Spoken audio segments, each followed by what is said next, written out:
俗话说天下武功唯快不破，在香港老一辈的烧卤刀工师傅里，快刀手都是非常受人尊敬的。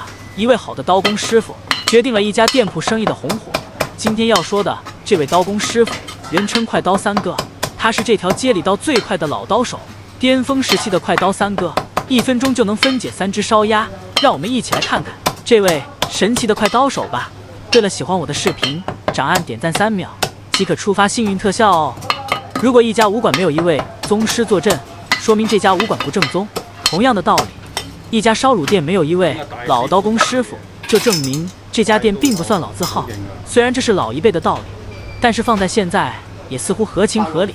毕竟，如果你的店铺资格足够老，一定会有一位刀法不错的刀工师傅，不然平常客人多的时候，刀工不好砍半天才能出一份烧卤，那就会让排队的顾客花费更多时间。如果同一家烧卤店，你会选择排队时间少的，还是排队时间长的呢？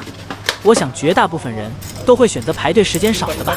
这位快刀三哥已经年过60，准备可以退休了，但是自己经常体育锻炼，说是还能再砍10年的烧卤，突然有一种宝刀未老的感觉。不过要说起快刀三哥的师傅，才是烧卤界的扛把子。快刀三哥的师傅人称一刀王，因为他砍烧卤的刀法非常犀利，不管什么烧卤，他每次下刀都是一刀，从来没有拖泥带水。这不仅是刀工厉害的表现，证明他手上的刀也是一把好刀。这把刀是祖传的，一把菜刀的重量是普通菜刀的2倍，证明了他超强的臂力。因为砍烧卤是连续下刀，并不是砍完一件烧卤就可以休息了。高峰时期，一个客人接待完，另一个客人就来挑选烧卤了，这时候可不允许刀工师傅休息，所以一刀王的称号就是这样来的。快刀三哥也成功拜师学艺，因为是第3个徒弟，所以叫做快刀三哥。前面2个的称号大家可以猜一猜，只不过快刀三哥的刀工比起他的2位师兄都只能是望其项背。但是很不幸，3个师兄弟情同手足，2个师兄却早早离世，现在只剩下快刀三哥还在用自己的刀证明自己师傅的刀法。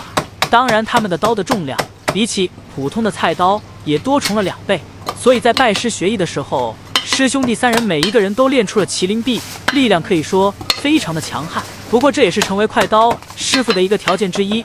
老话说得好，严师出高徒，刀工最差的老3都能够1分钟分解3只烧鸭，真不知道师兄能做到什么程度。不过速度快还不是最重要的，最重要的是砍烧卤的大小，每一块都砍得均匀，并且速度还能很快，证明这位师傅的刀工很强。快刀三哥就是又快又稳。